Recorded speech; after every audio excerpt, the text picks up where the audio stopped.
नमस्कार दोस्तों, अरविंदम क्लासेज में आप सभी का स्वागत है। दोस्तों पिछले वीडियो में हमने निम्न अभिक्रियाशील धातु का निष्कर्षण किया था, मध्यम अभिक्रियाशील धातु का निष्कर्षण किया था। आज के इस वीडियो में हम उच्च अभिक्रियाशील धातु का निष्कर्षण और विद्युत अपघटनी परिष्करण, संक्षारण से बचाव के उपाय और अम्लगम और मिश्र धातु का अध्ययन करेंगे। और आज अपना जो चैप्टर 3 है धातु और अधातु कंप्लीट हो जाएगा दोस्तों। तो आज का वीडियो बहुत ही इंपॉर्टेंट होने वाला है, तो बने रहिए मेरे साथ एंड तक। चलिए दोस्तों शुरू करते हैं जल्दी से। उच्च अभिक्रियाशील धातु का निष्कर्षण। दोस्तों जो अपन ने पिछले वीडियो में मध्यम अभिक्रियाशील धातु का निष्कर्षण किया था, उनमें हमने कार्बन द्वारा अपचयन करके धातु को प्राप्त किया था। लेकिन जो ये उच्च अभिक्रियाशील धातुएं हैं, ये कार्बन के द्वारा अपचित नहीं होती है, अर्थात इन धातुओं को अपन कार्बन के द्वारा अपचयन करके प्राप्त नहीं कर सकते। तो क्यों नहीं कर सकते? क्योंकि जो ये उच्च अभिक्रियाशील धातु है, सोडियम, मैग्नीशियम, कैल्शियम, एल्यूमिनियम, ये कार्बन की अपेक्षा ऑक्सीजन से अधिक बंधुता रखती है, इसलिए अपन इनको कार्बन के द्वारा अपचित करके प्राप्त नहीं कर सकते। तो इसके लिए अपन कौन सी विधि काम लेंगे? विद्युत अपघटनी अपचयन। कौन सी विधि काम लेंगे? विद्युत अपघटनी अपचयन विधि, जो कि बहुत ही इंपॉर्टेंट है। चलिए, उच्च अभिक्रियाशील धातु सोडियम, मैग्नीशियम, कैल्शियम, एल्यूमिनियम आदि के ऑक्साइड का कार्बन द्वारा अपचयन कर उनको धातु में परिवर्तित नहीं किया जा सकता है, क्योंकि इन धातु की बंधुता कार्बन की अपेक्षा ऑक्सीजन के प्रति अधिक होती है। इन धातु को विद्युत अपघटनी अपचयन द्वारा प्राप्त किया जाता है, अर्थात जो ये सोडियम, मैग्नीशियम, कैल्शियम, एल्यूमिनियम है, इनको अपन कार्बन के द्वारा अपचित करके प्राप्त नहीं कर सकते, क्योंकि ये कार्बन की अपेक्षा ऑक्सीजन के प्रति इनकी बंधुता अधिक है। तो इनके लिए अपन कौन सी विधि काम लेंगे? विद्युत अपघटनी अपचयन। तो क्वेश्चन बनता है कि उच्च अभिक्रियाशील धातु को निष्कर्षित करने के लिए कौन सी विधि काम में लेंगे? तो अपन काम में लेंगे विद्युत अपघटनी अपचयन। देखिए विद्युत अपघटनी अपचयन क्या है। सबसे पहले विद्युत अपघटनी अपचयन करने के लिए हमको एक पात्र चाहिए। एक पात्र लेंगे, उस पात्र में हम NaCl का विलयन भर देंगे। यदि अपन सोडियम को अलग कर रहे हैं तो सोडियम का क्लोराइड जो कि NaCl है वो उसको भर देंगे। यदि अपन मैग्नीशियम को अलग कर रहे हैं तो MgCl2 को भर देंगे। यदि अपन कैल्शियम को अलग करते हैं तो कैल्शियम क्लोराइड CaCl2 का विलयन भर देंगे। तो यहाँ अपन बात कर रहे हैं सोडियम, तो यहाँ अपन सोडियम का जो क्लोराइड विलयन है NaCl को भर देंगे। और इसमें हम एक लेंगे कैथोड। सभी को पता है कैथोड ऋण आयन होता है, ऋण इलेक्ट्रोड होता है। एक लेंगे एनोड। सभी को पता है एनोड धन इलेक्ट्रोड होता है। तो जब अपन इसमें विद्युत धारा प्रवाहित करते हैं तो Na और NaCl का अपघटन हो जाता है Na प्लस और Cl माइनस में। तो आपको पता है यदि Na प्लस है तो प्लस किधर जाएगा? माइनस की तरफ, अर्थात जो Na प्लस है ये अपना जाएगा माइनस की तरफ, अर्थात कैथोड इलेक्ट्रोड की तरफ ये जाएगा। और Cl माइनस है, Cl माइनस है तो Cl किधर जाएगा? प्लस की तरफ, अर्थात एनोड इलेक्ट्रोड की तरफ जाएगा। तो अपने को कैथोड पर सोडियम धातु प्राप्त हो जाएगी और क्लोरीन एनोड पर मुक्त हो जाएगी। यही है दोस्तों विद्युत अपघटनी अपचयन। देखिए सोडियम, मैग्नीशियम एवं कैल्शियम को उनके गलित क्लोराइडों के विद्युत अपघटन से प्राप्त किया जाता है। उनके गलित क्लोराइडों से, अर्थात जो उनका क्लोराइड विलयन उनके अपघटन से प्राप्त किया जाता है। तो क्या होता है? कैथोड ऋण इलेक्ट्रोड पर धातु निक्षेपित हो जाती है, अर्थात जो धातु में धन आवेशित होती है तो यह ऋण इलेक्ट्रोड कैथोड पर प्राप्त हो जाती है, जबकि एनोड धन इलेक्ट्रोड पर क्लोरीन मुक्त होती है। जो क्लोरीन है वो ऋण आवेशित होती है, तो क्लोरीन का अपने को मिलेगी एनोड पर, एनोड धन इलेक्ट्रोड पर ये मुक्त हो जाती है। देखिए कैथोड पर क्या होगा? Na plus plus E minus, अर्थात कैथोड पर अपने को सोडियम धातु प्राप्त हो जाएगी। और एनोड Cl माइनस, तो एनोड पर अपने को क्लोरीन प्राप्त हो जाएगी। तो दोस्तों इसी प्रकार आप मैग्नीशियम क्लोराइड, कैल्शियम क्लोराइड का भी अपघटन विद्युत अपघटनी अपचयन कर सकते हो। देखिए MgCl2, यदि आपने MgCl2 मैग्नीशियम क्लोराइड का विलयन लिया तो क्या होगा? Mg2 प्लस होता है, Mg होता है धन आवेशित, Mg2 प्लस, तो ये अपने को मिलेगा कैथोड पर, और Cl माइनस ये मिलेगी अपने को एनोड पर। ठीक है। यदि अपन ने CaCl2 लिया, CaCl2, तो अपने को Ca2+ तो मिलेगा कैथोड पर और Cl- क्लोरीन कहाँ मिलेगी, एनोड पर। तो कुल मिला के बात यह है कि जब भी अपन उच्च विक्रियाशील धातु के गलित क्लोराइडों का विद्युत अपघटन करते हैं तो अपने को एनोड पर तो मिलेगी क्लोरीन और कैथोड पर मिलेगी धातु। अगला अपना टॉपिक है विद्युत अपघटनीय परिष्करण। विद्युत अपघटनीय परिष्करण, जब अपन कोई धातु प्राप्त करते हैं तो वो धातु पूर्ण रूप से शुद्ध नहीं होती है, उसके अंदर कुछ न कुछ अपद्रव्य मिले हुए होते हैं। तो उन अपद्रव्यों को हटाने के लिए हम एक प्रचलित विधि का उपयोग करते हैं और वो विधि है विद्युत अपघटनीय परिष्करण। तो दोस्तों क्वेश्चन आ सकता है कि धातुओं से अपद्रव्यों को हटाने के लिए कौन सी विधि अधिक महत्वपूर्ण है। तो धातुओं से अपद्रव्य को हटाने के लिए सबसे अधिक प्रचलित विधि विद्युत अपघटनीय परिष्करण है। विद्युत अपघटनीय परिष्करण है। जिंक, कॉपर, टिन, निकल, सिल्वर, गोल्ड आदि धातु को प्राप्त करने के लिए इसका उपयोग किया जाता है। तो विद्युत अपघटनीय परिष्करण का उपयोग किस किस में किया जाता है, कॉपर, जिंक, टिन, निकल, सिल्वर, गोल्ड आदि धातुओं को शुद्ध रूप में प्राप्त करने के लिए इनका उपयोग, इस विधि का उपयोग किया जाता है। तो देखिए क्या है विधि, इसको समझते हैं इस चित्र के द्वारा। यहाँ अपन एक एग्जाम्पल लेंगे, तांबे का विद्युत अपघटनीय परिष्करण अर्थात जो तांबा धातु है उसको हम किस प्रकार प्राप्त करेंगे। तो सबसे पहले हम एक पात्र लेंगे, उस पात्र में एक तो लेंगे एनोड, एक लेंगे कैथोड। दोस्तों जो एनोड होता है ये अपनी अशुद्ध धातु का बना होता है, जो अपने पास में अशुद्ध धातु है उसका एनोड बना होता है, और जो कैथोड है ये शुद्ध धातु की पतली पत्ती होती है।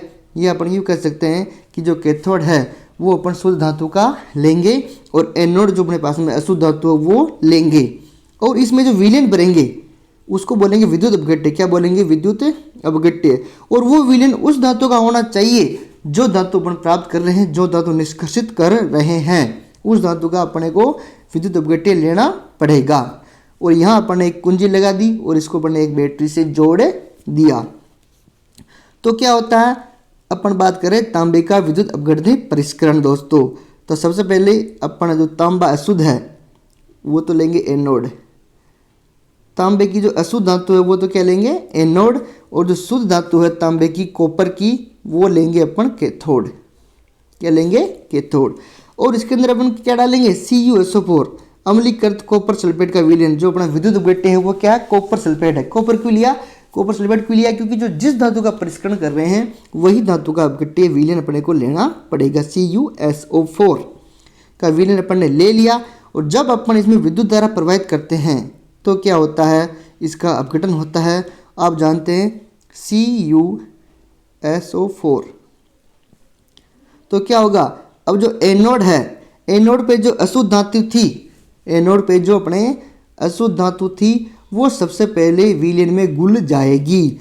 सबसे पहले क्या होगा, एनोड से अशुद्ध धातु विलयन में घुल जाएगी, और घुल कर फिर क्या होगा, जितनी एनोड से अशुद्ध धातु घुली है उतनी ही मात्रा में जो कॉपर शुद्ध धातु है वो किधर जाएगी, कैथोड पर निक्षेपित हो जाएगी। अर्थात कैथोड के चारों ओर वो धातु निक्षेपित हो जाएगी, क्योंकि अपने को पता है कैथोड तो होता है ऋण आवेशित और कॉपर होता है Cu2+।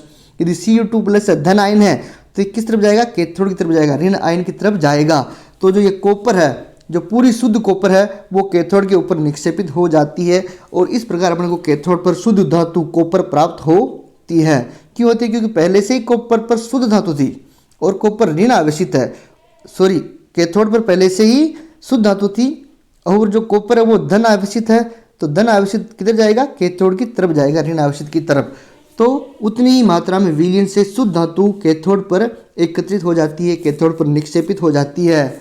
और जो विलयन में जो अशुद्धियाँ बचती है, विलयन में अशुद्धियाँ बचती है, जो विलयन में घुलनशील अशुद्धियाँ हैं वो तो विलयन में घुली रहती है, और जो विलयन में अघुलनशील अशुद्धियाँ, अविलेय अशुद्धियाँ जो विलयन में नहीं घुलती है वो एनोड के नीचे आके यहाँ बैठ जाती है। इसको अपद्रव्य है, इसको कहते हैं एनोड पंख। एनोड के नीचे अशुद्ध अविलेय अशुद्धियाँ अपद्रव्य होते हैं जो इसके नीचे बैठ जाते हैं, इसको कहते हैं एनोड पंख। तो परिभाषा पूछी जाती है परीक्षा में, एनोड पंख क्या है, तो एनोड के नीचे अशुद्धियाँ बैठ जाती हैं जो विलयन में अघुलनशील है, उसे कहते हैं एनोड पंख। तो इस प्रकार अपने को कॉपर धातु कैथोड पर प्राप्त होती है। तो क्वेश्चन बनता है कि विद्युत अपघटनीय परिष्करण में शुद्ध धातु कहाँ प्राप्त होती है, तो कैथोड पर होती है, और अपना जो विद्युत अपघटनीय अपचयन था उसमें भी अपने को कैथोड पर ही प्राप्त हो रही थी। अब देखते हैं विधि। ये तो मैंने आपको समझाया। अब अपन विधि को देखते हैं, विधि की लैंग्वेज को देखते हैं। विधि, इस प्रक्रम में अशुद्ध धातु को एनोड तथा शुद्ध धातु की पतली परत को कैथोड बनाया जाता है। जैसा कि मैंने पहले ही कहा था कि अपनी जो अशुद्ध धातु है इसको अपन ने क्या बनाया था, एनोड। जो अपनी कॉपर अशुद्ध धातु थी उसको क्या बना दिया, एनोड, और शुद्ध कॉपर को क्या बना दिया, कैथोड। तो इस प्रक्रम में अशुद्ध धातु को एनोड तथा शुद्ध धातु की पतली परत को कैथोड बनाया जाता है। दोस्तों विधि को ध्यान से देखिए, क्योंकि इस परीक्षा में विधि पूछी जाती है और इसका चित्र पूछा जाता है, तो विधि आपको याद होनी चाहिए अच्छी तरह, रटना नहीं है, समझना है इसको। चलो, अशुद्ध धातु की ले ली अपन ने एनोड और शुद्ध धातु के ले ली कैथोड। धातु के लवण विलयन का उपयोग विद्युत अपघट्य के रूप में होता है। जिस धातु का अपन परिष्करण कर रहे हैं उस धातु के लवण विलयन का उपयोग किसमें होता है, विद्युत अपघट्य के रूप में। तो ऊपर वाले अपने जो देखा अपन ने एग्जाम्पल, उसमें विद्युत अपघट्य कौन था, CuSO4, कॉपर सल्फेट था। क्योंकि अपन कॉपर को अलग कर रहे थे तो अपन ने कॉपर का लवण विलयन लिया था। विद्युत अपघट्य में जब धारा प्रवाहित की जाती है तब एनोड पर स्थित अशुद्ध धातु विद्युत अपघट्य में घुल जाती है। मैंने कहा था जब अपन विद्युत अपघट्य में धारा प्रवाहित करेंगे तो पूरी जो अशुद्ध धातु है एनोड, वहां से पूरी धातु विद्युत अपघट्य में घुल जाती है, और इतनी ही मात्रा में शुद्ध धातु विद्युत अपघट्य से कैथोड पर निक्षेपित हो जाती है। जो अशुद्ध धातु विलयन में घुली, विद्युत अपघट्य में घुली, उतनी ही मात्रा में शुद्ध धातु कैथोड पर निक्षेपित हो जाती है, अर्थात कैथोड पर जाके जमा हो जाती है। कॉपर धन आयन होता है, उतनी ही मात्रा में कॉपर ऋण आवेशित की तरफ कैथोड की तरफ जाकर एकत्रित हो जाता है। विलय अशुद्धियां विलयन में चली जाती है, अर्थात जो अशुद्धियां विलयन में घुलनशील है वो तो विलयन में चली जाती है, तथा अविलय अशुद्धियां एनोड की तली में निक्षेपित हो जाती है, जिसे एनोड पंख कहा जाता है। Very important question. एनोड पंख से कहते हैं कि विद्युत अपघट्य परिष्करण में जो अविलय अशुद्धियां होती है वो एनोड की तली में जाके बैठ जाती है या निक्षेपित हो जाती है, जिसे हम एनोड पंख कहते हैं। तो दोस्तों मुझे उम्मीद है विद्युत अपघट्य परिष्करण, जो कि बहुत ही परीक्षा की दृष्टि से इंपॉर्टेंट है, आपको समझ में आया होगा। दोस्तों चलिए आगे देखते हैं संक्षारण। दोस्तों संक्षारण अपन ने अध्याय 1 में भी पढ़ चुके हैं, लेकिन यहाँ थोड़ा विस्तार से हम उसको पढ़ेंगे। जब भी कोई धातु नमी वायु के संपर्क में आती है तो वह संक्षारित हो जाती है। यह प्रक्रिया संक्षारण कहलाते हैं। अर्थात जब कोई भी धातु नमी या वायु के संपर्क में आएगी तो उसकी क्वालिटी, उसकी गुणवत्ता में क्षति हो जाती है या वह संक्षारित हो जाती है। इसे क्या कहते हैं, संक्षारण। उदाहरण देखिए, खुला रखने पर सिल्वर काली हो जाती है। जो अपनी चांदी है वो खुली रखने पर कैसी हो जाती है, काली। काली क्यों होती है, क्योंकि जो वायु में सल्फर घुली होती है, सल्फर वो सिल्वर से अभिक्रिया करके क्या बनाती है, सिल्वर सल्फाइड। सिल्वर सल्फाइड अर्थात जो वो काला पदार्थ वो क्या है, सिल्वर सल्फाइड है। Ag सिल्वर प्लस वायु में घुली सल्फर क्या बना लेगी चांदी के साथ में, सिल्वर सल्फाइड AgS, जो कि कैसी होती है, काली होती है। तो आपसे पूछ ले कि चांदी को खुला रखने पर चांदी काली क्यों पड़ती है, तो सिल्वर सल्फाइड के कारण वो काली पड़ जाती है। कॉपर, दोस्तों आपने कॉपर में देखा होगा, जब अपन कॉपर में पानी भर के रख देते हैं बहुत दिनों तक उसको देखते नहीं है तो कॉपर हरा हो जाता है। क्यों होता है, देखिए कॉपर पर वायु व नमी से हरी परत चढ़ जाती है। अर्थात जब कॉपर को वायु और नमी में रख देंगे तो उसके ऊपर एक हरी परत चढ़ जाएगी। Cu प्लस आदर्श CO2, कॉपर क्यों क्या करती है, आदर्श CO2 से अभिक्रिया कर लेती है। कॉपर क्या करती है, आदर्श CO2 से अभिक्रिया कर लेती है और एक पदार्थ बनाती है, उसका नाम है basic copper carbonate. Basic copper carbonate जो कि कैसा होता है, हरा। तो बनता है क्वेश्चन कि कॉपर हरी क्यों पड़ती है और किस पदार्थ की वजह से पड़ती है, तो क्योंकि कॉपर आदर्श वायु से अभिक्रिया करती है और बेसिक कॉपर कार्बोनेट बना लेती है जो कि हरा पदार्थ होता है, इस कारण कॉपर पर हरी परत चढ़ जाती है। जंग किसे कहते हैं, लंबे समय तक आर्द्र वायु में रहने पर लोहे पर भूरे रंग की परत चढ़ जाती है, जिसे जंग कहते हैं। लंबे समय तक अपन लोहे को आर्द्र वायु नमी में रख देंगे तो उसके ऊपर एक भूरी परत आ जाएगी, जिसे हम क्या कहते हैं, जंग कहते हैं। और दोस्तों ये क्वेश्चन मैं आपको दे रहा हूँ कि जंग की जो रासायनिक विक्रिया है, जंग लगने की क्रिया है, वो समीकरण है, वो आपको नीचे कमेंट बॉक्स में लिखे भेजनी है। दोस्तों अब संक्षारण से सुरक्षा, संक्षारण से सुरक्षा किस प्रकार करेंगे, पेंट करके। या तो अपन धातु को पेंट कर दे तो वो नमी की वायु के संपर्क में नहीं आएगी, तेल लगाकर, या धातु के तेल लगा सकते हैं, ग्रीस जो अपना ग्रीस होता है जिसको अपन भाषा में क्या बोलते हैं, ग्रीस लगाकर भी अपन धातु को संक्षारण से बचा सकते हैं। क्रोमियम लेपन, दोस्तों आपने साइकिल के हैंडल देखे होंगे कितने चमकीले होते हैं। क्या उन पर कभी जंग लगती है? नहीं लगती है, क्योंकि लोहे के ऊपर क्रोमियम का लेप होता है, इसलिए वो साइकिल के जो हैंडल होते हैं कभी भी जंग नहीं खाते हैं और चमकीले होते हैं। यसद लेपन, यसद लेपन का अर्थ क्या है? लोहा और स्टील है, उसके ऊपर जिंक धातु की परत अपन लगा देंगे, उसे कहते हैं यसद लेपन। एनोडीकरण, एनोडीकरण अपन ने पिछले वीडियो में देखा था।